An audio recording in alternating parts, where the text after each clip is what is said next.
Night settles over the plains of Xi'an, where the silent earth hides one of history's greatest secrets. Beneath the soil lies the tomb of Qin Shi Huang, the man who became China's first emperor more than 2,000 years ago. It is said that his final resting place was no mere burial chamber but an underground kingdom, complete with palaces, rivers of liquid mercury, and traps designed to kill any intruder. For centuries, no one has dared to breach it. Even now, with satellite imaging, ground-penetrating radar, and the most advanced archaeological tools in existence, the tomb remains sealed. Why? Because every attempt to get closer uncovers something more terrifying. Elevated mercury levels suggest that toxic rivers might be real. Ancient records warn of crossbows rigged to fire automatically at anyone who enters. And the Chinese government has repeatedly stated that opening the tomb could irreversibly damage the site, and perhaps put lives at risk. This is not just a story about archaeology. It is a story about power, fear, and humanity's obsession with immortality. It is about a man who conquered all of China, burned books to control history itself, and then built a tomb so elaborate that no one has ever seen its true contents. Tonight, we journey into the shadows of the past. We will explore who Qin Shi Huang really was, how his massive mausoleum was built, the deadly trap said to guard him, and why scientists are still too afraid to open the tomb. So, ask yourself, would you dare break the seal on the most forbidden tomb in history? Or should some mysteries remain buried forever? To understand the tomb, we must first understand the man who demanded its creation. Qin Shi Huang, born in Xi'an in 259 BCE, was no ordinary ruler. He ascended the throne of the state of Qin at just 13 years old, inheriting a kingdom locked in brutal warfare with 6 rival states. By the age of 38, he had done what no one before him had achieved. He unified all of China under a single rule, giving birth to the Qin dynasty, and to the very concept of China as a nation. But Qin Shi Huang was not merely a conqueror. He was a visionary, and a tyrant. Determined to make his rule eternal, he standardized language, currency, weights, and measures so that his empire would function like one great machine. He ordered the construction of massive roads and defensive walls, the earliest beginnings of what would later become the Great Wall of China. Yet his hunger for control extended beyond governance. He sought to reshape not only the land but also the minds of its people. This is where his darker side emerges. In his quest to control knowledge itself, Qin Shi Huang ordered the infamous burning of the books. Hundreds of Confucian and historical texts were destroyed, scholars who opposed him were executed or buried alive, and alternative versions of history were erased. In doing so, the emperor sought to ensure that his vision of reality, and his dynasty's legitimacy, would be the only one remembered. Yet for all his earthly power, Qin Shi Huang was haunted by one thing he could not conquer: death. Ancient chronicles tell of his desperate search for immortality. He sent expeditions across the seas to find the mythical elixir of life, consulted alchemists who promised him eternal youth, and ingested concoctions containing mercury, ironically poisoning himself in the process. This fear of mortality may explain the grand scale of his tomb. It was not just a burial site but a meticulously designed afterlife palace, one that would allow the emperor to rule forever, even beyond death. The mausoleum project began soon after he took the throne and reportedly employed over 700,000 workers. The tomb was meant to be impregnable, a reflection of the emperor's desire to shield himself from enemies, thieves, and perhaps even fate itself. The result was an undertaking so vast that it would take decades to complete, an underground city built in secret, designed to outlast the very dynasty it represented. And while Qin Shi Huang died in 210 BCE, his final wish was clear: disturb my rest, and pay the ultimate price. But how was this tomb discovered? And what lies beyond the outer defenses that we have seen? To answer that, we must travel forward to a dusty field in 1974, where farmers digging a well stumbled upon something that would stun the world: the Terracotta Army. The year was 1974. In the arid plains of Shaanxi province, a group of farmers were digging a well in search of water during a period of drought. Their shovels struck something unexpected: hard clay, shaped unnaturally smooth. At first, they thought they had found a simple pottery shard. But as they dug deeper, heads, torsos, and limbs began to emerge from the earth. What they had uncovered would become one of the greatest archaeological discoveries of the 20th century, the Terracotta Army.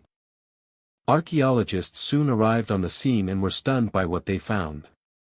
Buried in precise military formation were thousands of life-sized clay soldiers, each one unique, no two faces exactly alike. There were infantrymen, archers, charioteers, and generals, all arranged as if they were still standing guard over their emperor.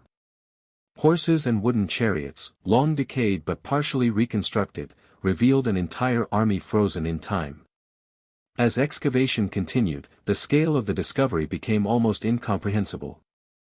3 massive pits have been unearthed so far, containing an estimated 8,000 soldiers, 670 horses, and more than 100 chariots. Some figures still bear traces of bright pigments, suggesting that the entire army was once painted in vivid colors, making the sight even more awe-inspiring in its prime. But the Terracotta Army is only the beginning. These soldiers were positioned outside the main burial mound, forming a protective perimeter. If this much effort was taken to guard the tomb's exterior, what does that say about what lies within? The discovery also revealed clues about the incredible craftsmanship and resources that went into creating this underground kingdom. Each soldier was crafted with remarkable detail, the wrinkles on their faces, the stitching on their armor, even their hairstyles matched the rank they represented. Weapons excavated alongside the warriors were fully functional, made of bronze and coated with chromium, a process so advanced it baffled modern scientists. This technology would not be seen again until thousands of years later. The unearthing of the Terracotta Army also reignited ancient legends about Qin Shi Huang's tomb. Historical texts describe the mausoleum as a vast subterranean palace, complete with a replica of the empire he ruled. If these outer pits held an army of clay guardians, then somewhere nearby must lie the emperor himself, entombed in a chamber said to contain treasures beyond imagination, rivers of liquid mercury, and traps to kill any intruder. And yet, despite decades of study, the central burial mound remains sealed. Archaeologists have been careful not to disturb it, fearing that excavation could damage the site or trigger whatever defenses might still be active. The Terracotta Army, as magnificent as it is, may be just the tip of the iceberg, an outer warning to anyone who dares approach the heart of the complex. What could be so dangerous, so sacred, that it has been left untouched for more than 2 millennia? To answer that, we must dive deeper into the construction of this massive mausoleum and the terrifying descriptions of what waits inside. If the Terracotta Army left the world awestruck, the tomb at the heart of this colossal complex is even more extraordinary. Historical records, particularly the Shiji, records of the grand historian written by Sima Qian over a century after Qin Shi Huang's death, describe a project of unimaginable scale. According to these accounts, construction began the moment the young king took the throne at 13 and continued relentlessly for nearly 4 decades. Sima Qian claims that more than 700,000 laborers were conscripted, an army of workers as vast as the soldiers they sculpted. Craftsmen, engineers, and slaves toiled day and night to carve chambers into the earth, reinforce walls, and assemble what would become an underground city. This was no ordinary grave. It was a complete recreation of the emperor's court, meant to function as his palace in the afterlife. Archaeological surveys confirm that the burial mound itself is enormous, approximately 350 meters square at its base and rising nearly 80 meters high. Ground-penetrating radar has revealed a complex network of chambers and passageways extending far beneath the surface.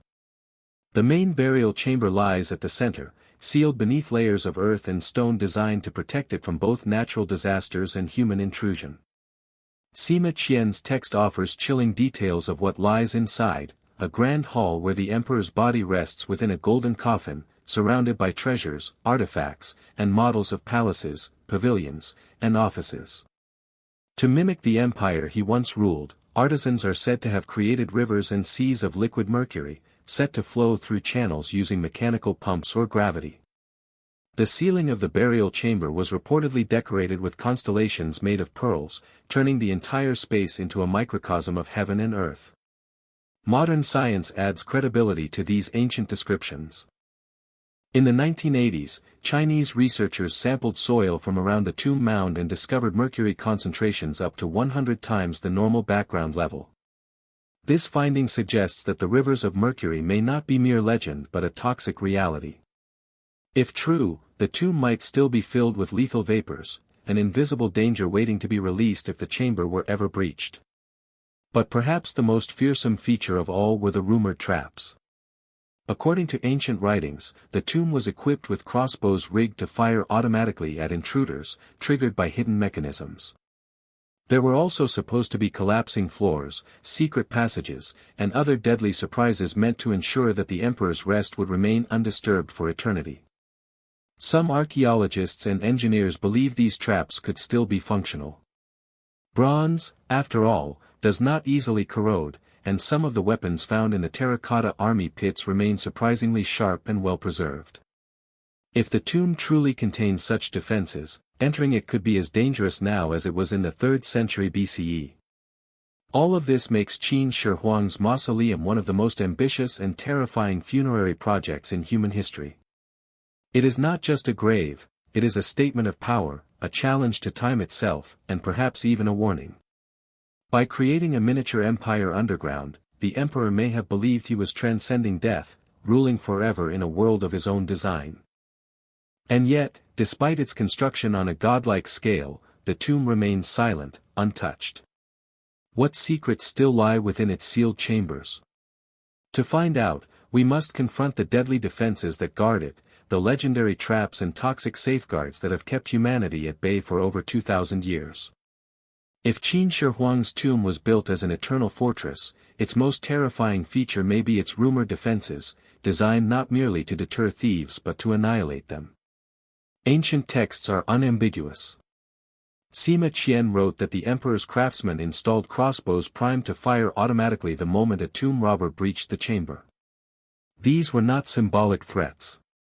Qin engineers were masters of mechanical ingenuity, capable of designing traps that relied on simple but effective mechanisms, weighted pulleys, spring-loaded triggers, and pressure-sensitive floors.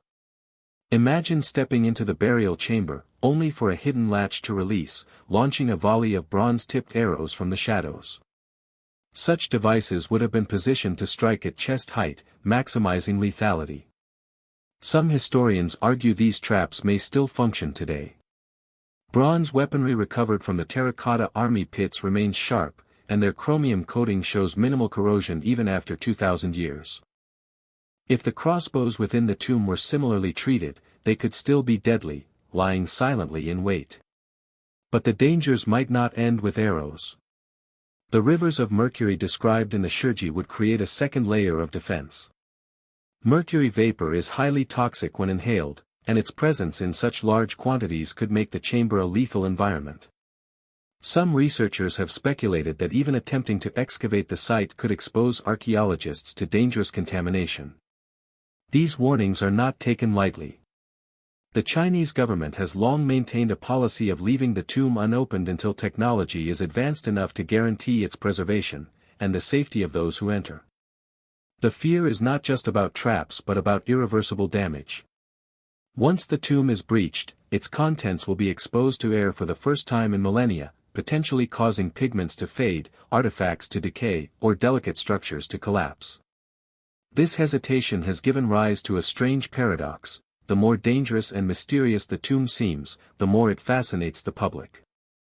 The possibility that deadly traps remain active has turned the mausoleum into something out of a legend, a real-life labyrinth designed to kill. And legends themselves may have played a role in protecting the tomb. In Chinese culture, tomb curses are not merely superstition, they are psychological deterrents. Stories of divine retribution for grave robbers circulated for centuries, warning that those who defile the emperor's rest would suffer terrible fates. Whether these stories were propaganda spread by the Qin court or cautionary tales repeated by villagers, they helped preserve the site's sanctity. In this way, Qin Shi Huang's engineers may have created the perfect security system, a mix of physical danger, chemical hazard, and psychological terror. The result is a tomb so forbidding that even in an age of laser scanners and AI simulations, humanity hesitates to open its doors. But perhaps there is a deeper reason why so many believe the tomb should remain sealed, a reason rooted not in engineering but in myth, spirituality, and the fear of unleashing forces better left undisturbed. For many, the dangers of Qin Shi Huang's tomb go beyond crossbows and mercury. They enter the realm of the supernatural, where curses, spirits, and divine vengeance guard the emperor's eternal rest. In Chinese folklore, the concept of ancestral spirits is powerful. To disturb the grave of an emperor, especially one who unified the land through bloodshed, was to invite his wrath. Legends whisper that Qin Shi Huang was not merely buried but enshrined with rituals meant to seal his power forever. Taoist priests and court magicians were said to have performed rites invoking celestial protection, binding the emperor's spirit to the mausoleum. The tomb, in this view, is not just a physical resting place but a spiritual fortress, guarded by invisible forces. Even today, local villagers speak of strange happenings near the mound, unexplained lights, sudden illness, tools breaking without cause. While skeptics dismiss these as superstition, they serve an important purpose: they keep people away. Psychological deterrence can be as effective as physical traps. And this is not unique to China. History is filled with warnings about disturbing the dead. When the tomb of Pharaoh Tutankhamun was opened in 1922, members of the expedition soon fell ill or died under mysterious circumstances, fueling the legend of the Curse of the Pharaohs. In Mesopotamia, tablets warned grave robbers that they would be haunted by the spirit of the dead and struck down by the gods. The idea of forbidden knowledge adds another layer of tension. What if the tomb contains records of rituals, technologies, or philosophies deliberately erased from history? Qin Shi Huang famously ordered the burning of books and execution of scholars to control the narrative of his reign. If hidden texts survived in the tomb, they could rewrite our understanding of early Chinese civilization, or reveal ideas that were meant to stay buried. This is the central dilemma: does humanity have the right to pry into secrets that the ancient world wanted to conceal? Some argue that opening the tomb would be an act of hubris, a violation of sacred space.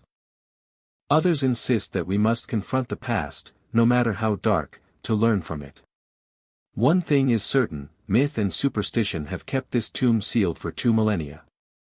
But science is now knocking at its doors. With modern technology, we can peer into the earth without disturbing a single stone. And what those scientific surveys reveal may be even more haunting than the legends. For centuries, the tomb of Qin Shi Huang existed only in legend. But in the last few decades, science has begun to peel back the layers of mystery, without ever lifting a single stone.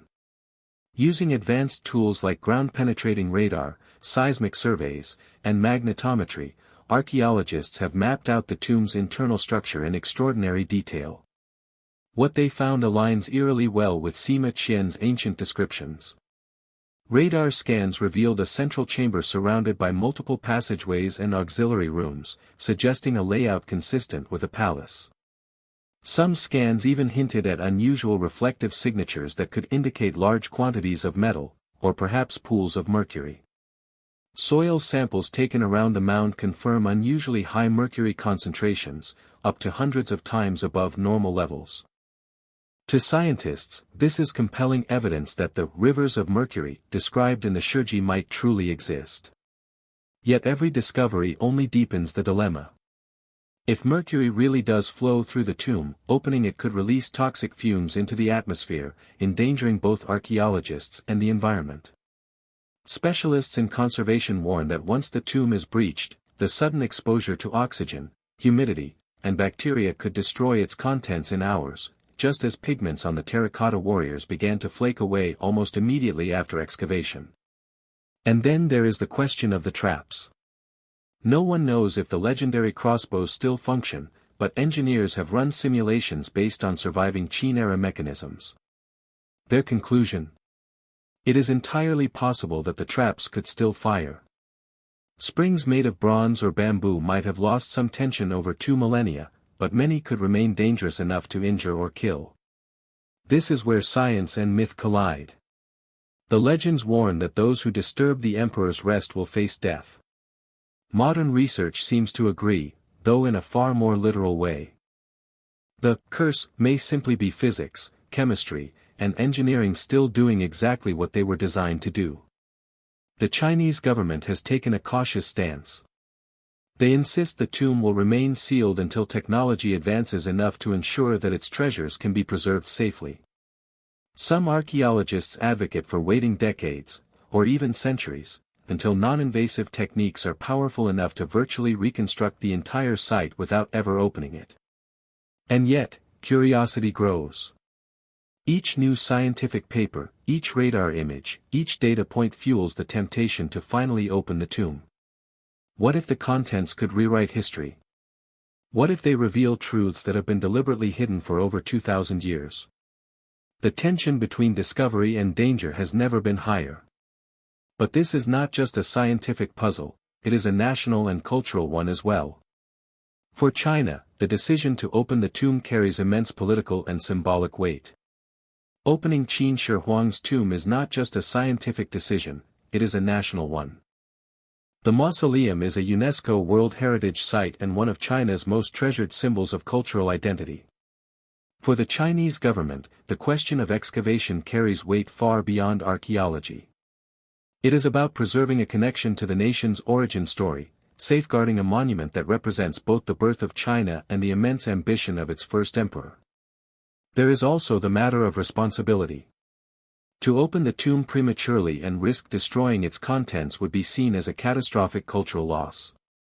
Archaeologists still recall how the Terracotta Warriors, when first uncovered, rapidly lost their original vibrant colors because preservation technology was not ready. That mistake cannot be repeated on a site of this magnitude. The government has repeatedly emphasized the importance of leaving it for the future, waiting until science develops techniques to excavate without causing irreparable damage. Then there are the political implications. Qin Shi Huang remains a controversial figure in Chinese history, both celebrated as a unifier and criticized as a ruthless despot. His tomb might contain documents or artifacts that could reshape the narrative of his reign. What if those records contradicted the official story? What if they revealed secrets that were meant to stay hidden? For a government that values historical continuity and social harmony, such revelations must be handled carefully. Finally, the site itself has become a symbol of national pride. Millions of tourists visit Xi'an every year to see the Terracotta Army, and the unopened tomb represents a kind of sleeping giant, a promise of future discovery that continues to captivate the imagination. Leaving it sealed maintains an aura of reverence, almost as if China itself is guarding its most sacred secret until the world is ready. And yet, for all this caution, the desire to know the truth only grows stronger. The tomb has become a riddle that refuses to be ignored. Which leads us to the most tantalizing question of all, what might actually be inside? If the Terracotta Army is merely the outer guard, what unimaginable secrets lie at the heart of Qin Shi Huang's tomb? This question has fueled decades of speculation, spawning theories that range from plausible archaeology to wild, almost science fiction-level conjecture. The most widely accepted theory is that the tomb is an underground replica of the Qin Empire itself. Sima Qian's accounts describe rivers of mercury flowing through channels representing the Yangtze, Yellow River, and other waterways. The emperor's coffin supposedly rests at the very center, surrounded by golden pavilions, jade figurines, and priceless artifacts. If true, the tomb could hold a treasure trove of objects that would revolutionize our understanding of early Chinese art, technology, and governance. Another theory focuses on historical records. Qin Shi Huang was notorious for erasing rival philosophies and rewriting history to glorify his reign. Some scholars speculate that his tomb could contain forbidden texts, original manuscripts of works thought lost forever, or state secrets deliberately hidden from public view. If discovered, these texts could shed light on the true nature of Qin-era laws, religion, and even science. They might also reveal the emperor's private fears, obsessions, and final decrees, humanizing a figure who has long been shrouded in myth. But some theories take a stranger turn. A few researchers have suggested that the level of sophistication found in the terracotta army, the chromium-plated weapons, the advanced kiln techniques, hints at lost technologies that may have been centuries ahead of their time. Could the tomb contain blueprints, devices, or chemical formulas that show the Qin court had knowledge now lost to history? On the fringes of speculation lie even bolder ideas, that the tomb could hold astronomical records mapping celestial events with extreme precision, or evidence of contact with far-off cultures. Some fringe theorists whisper about artifacts that could rewrite human history entirely, proof of forgotten civilizations or knowledge so dangerous that Qin Shi Huang ordered it sealed away forever. And of course, there are those who focus not on knowledge, but on danger. The idea that the tomb might still be a functioning death trap, full of lethal mechanisms and poisonous air, is as chilling as it is fascinating. For these theorists, opening the tomb could unleash not just archaeological data, but catastrophe. Perhaps this is why the mystery endures. The tomb is a perfect paradox. The closer science gets to proving its wonders are real, the more dangerous and forbidden it seems. It is both a promise of discovery and a warning. As each new piece of data emerges, each radar scan, each soil test, the world waits with bated breath. Will we one day open the tomb and find a perfectly preserved time capsule of the ancient world? Or will we confirm that some doors should never be unlocked? These questions lead us to the final and most haunting part of our journey, the conclusion that forces us to confront not just what we might find inside the tomb, but whether we should open it at all. And so we return to where we began, standing in silence before the massive burial mound outside Xi'an, staring at a secret that has waited patiently beneath the earth for over 2,000 years. Inside that mound may lie rivers of mercury, booby-trapped crossbows, priceless treasures, and perhaps even truths about the first emperor that could rewrite history. But the question is no longer just what lies within, it is whether we should ever open it at all. Archaeologists are torn between the thrill of discovery and the duty of preservation. One wrong move could collapse the delicate chambers, destroy artifacts beyond repair, or unleash mercury vapors that endanger lives. And there is the psychological weight. Are we prepared to break the emperor's eternal seal, defy the rituals meant to keep him undisturbed, and risk whatever consequences might follow? In many ways, Qin Shi Huang may have achieved a form of immortality. His tomb, untouched and mysterious, ensures that his presence still haunts the modern world. Every year, millions stand in awe of the terracotta army, knowing that somewhere beyond those silent soldiers lies the ultimate prize, the emperor himself, waiting in the darkness. Perhaps that is why the tomb remains closed. Perhaps its power lies not in what we might find, but in what we can only imagine. It is a riddle carved into the earth, a story that has not yet finished telling itself. So the final question becomes yours: if you had the chance to open the forbidden tomb, would you dare? Or would you leave Qin Shi Huang to rule his underground empire for eternity, a ghost emperor watching us from the shadows of history?